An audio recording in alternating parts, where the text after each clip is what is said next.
Let's go for a ride.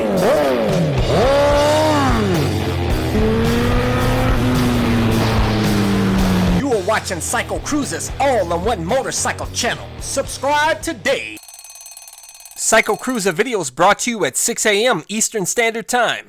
CBR1000rr, baby. Got the pearl white scheme. Got the CBR1000rr 3D decal lettering there. Got the Repsol wheels, baby.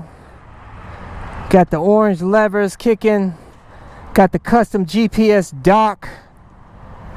Got the zero gravity windscreen, lightly tinted. Got the hyper flow exhaust.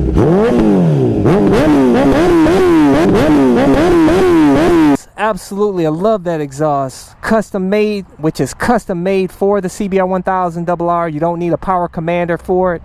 It's got the S bend in the pipe to create some back pressure so you don't have any idling issues. By the way, this is a 2012 that I bought a couple of years ago, that I got a sick deal on, brand new at the dealership out in Pennsylvania. I only paid $8,999, new, 0 miles off the showroom floor. Sickest deal that I've gotten so far. With the plastics, I took off immediately and I put on aftermarket plastics. So when I go to sell the bike, I'll throw on the OEM plastics. My bike will look brand new, and I'll put the OEM wheels back on. Sell these Repsol wheels on eBay. But anyways, on this video, I just wanted to name the pros to this bike that nobody hardly ever talks about. Really, nobody talks about, and why this bike is still an awesome bike to get and is still relevant today. First off, the number one and most awesome thing about this bike, you know, obviously is the mid-range on this bike.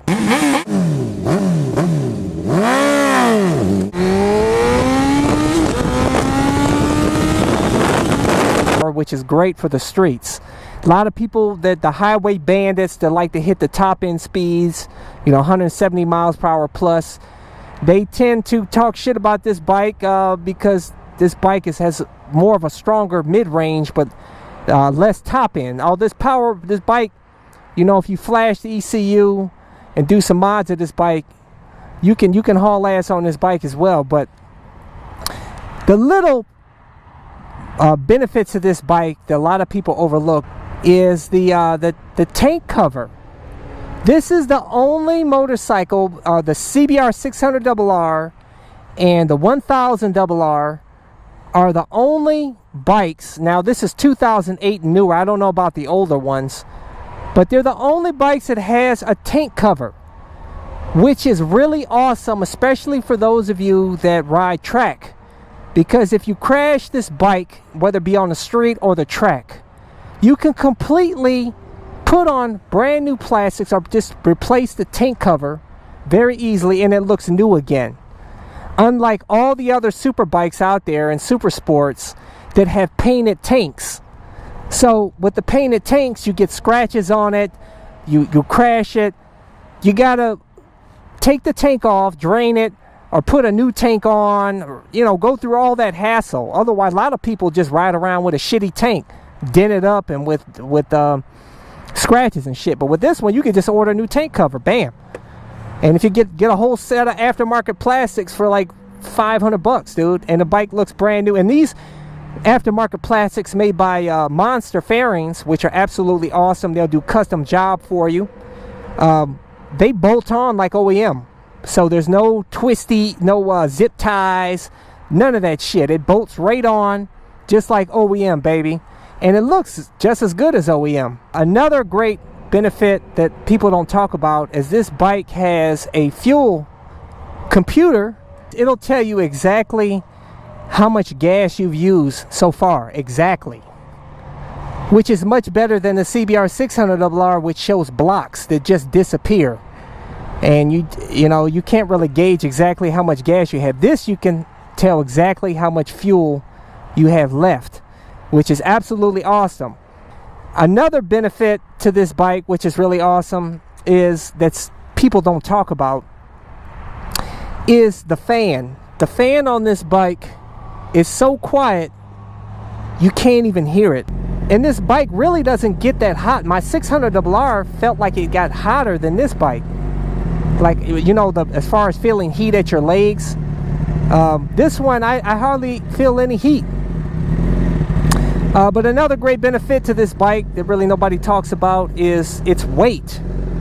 This bike, even a 2012 here, is still as light as the lightest liter bike on the market today, which is, I believe, as far as the Japanese bikes, the R1 is the same weight as this bike stock. This bike stock is 441 pounds, same with the R1. Kawasaki ZX-10R is heavier than this bike. The Suzuki GSX-R1000 is heavier than this bike.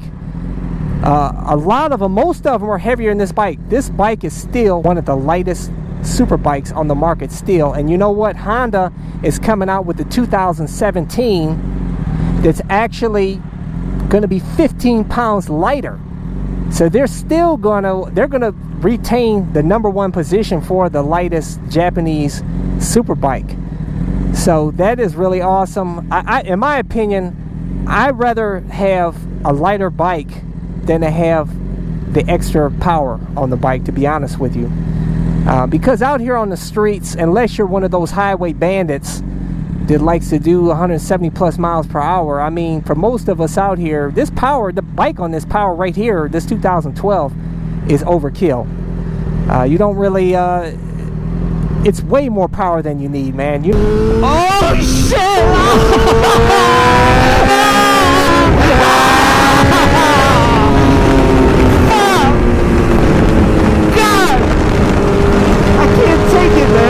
It's so awesome. You know that video I did, which a lot of you guys hit me up on, you say 600RR is all you need.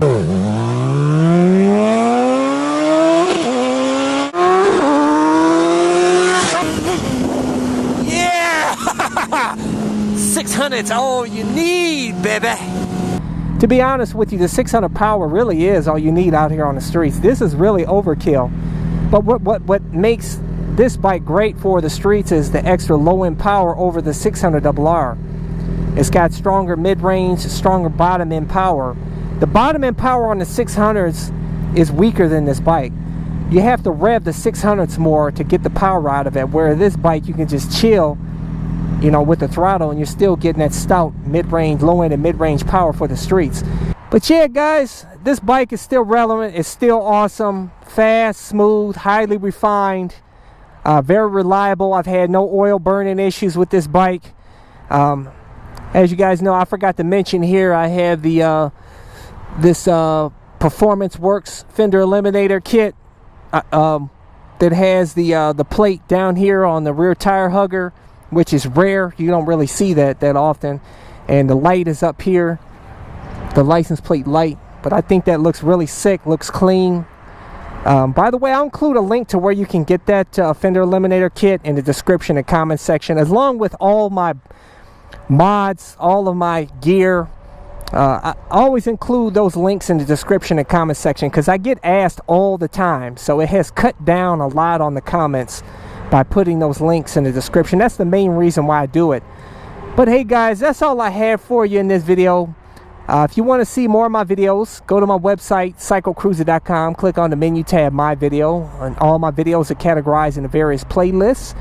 One of those playlists is reviews on various motorcycles and gear or whatnot, so hey, go check that out. Hopefully you'll find something that will inform you or entertain you. Hey, subscribe to my All On Motorcycle channel, hit thumbs up if you like this video, share this video with your friends, and let them know, man, the CBR1000rr is still the bike to get. It's still an awesome bike, and especially for the streets. And 95% of us, or 90% of us, use these bikes for street riding anyhow. But that's all I have for you guys. So until next time, we'll catch you guys later. Check out my other channel, CycleCruza MotoVlogs, where I discuss anything and everything, not just motorcycle shit.